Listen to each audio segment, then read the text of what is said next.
Hello বন্ধুরা, তোমরা সবাই কেমন আছো? আমি তো একদম ভালো নেই। এত গরম পড়েছে যে আর সহ্য করার মতো না। এই গরমে কি করছি তোমাদের সাথে শেয়ার করছি। রান্নাও বসিয়ে দিয়েছি। বাচ্চা এত দুষ্ট যে আমার কোল ছাড়বে না। তো কি করব, রান্না তো করতেই হবে। এদিকে ছোট বাচ্চা, এদিকে গরম, না যে হাল করে দিয়েছে। তবুও রান্না করতে হবে, না হলে খাবো কি? তার মধ্যে শাশুড়ি শ্বশুর আছে, তাদেরকেও খাওয়াতে হবে। রান্না বান্না সেরে এসেছে, হাজবেন্ড খেয়ে বেরিয়ে পড়েছে। তো এখন অনেক জামা কাপড় আছে যেগুলো আমার এখন ধুতে হবে।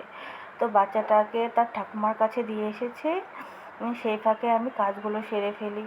রোদ উঠেছে অনেক, তো গরমের মধ্যে কাজ তো করতেই হবে। তো জামা কাপড়গুলো ভিজিয়ে দিয়েছি, অনেক আগেই ভিজিয়ে দিয়েছিলাম। তো এখন এগুলো কাচবো।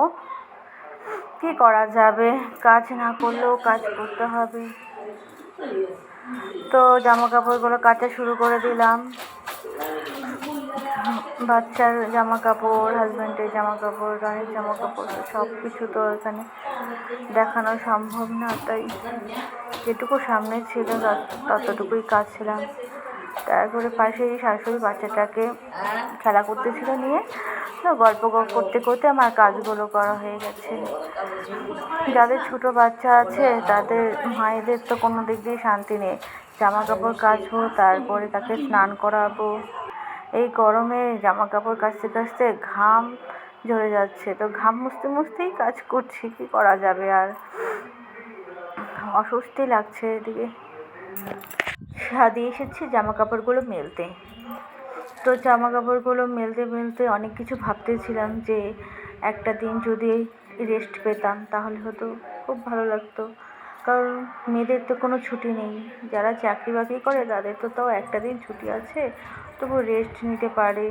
কিন্তু মহিলাদের কি রেস্ট হয়? তারাও হয়তো বাড়িতে সংসারের কিছু কাজ করে, আর আমাদের তো প্রতিদিনই কাজ করতে হয়। সংসার সামলানোর জন্য যোগ্যতা প্রয়োজন, আর ধৈর্য না থাকলে শ্বশুরবাড়িতে টেকা মুশকিল। আর যাদের ছোটো বাচ্চা আছে তাদের তো প্রতিদিনই কাজ আরও বেশি করতে হয়, তা আমারও করতে হয়। বাচ্চার জামা কাপড় বেশি থাকে, দুদিন পর পর বেডশিট ধুতে হয়। গরমে প্রচণ্ড ঘেমে গেছি এবং লাল হয়ে গেছি। তো এখন গিয়ে বাচ্চাটাকে স্নান করাবো।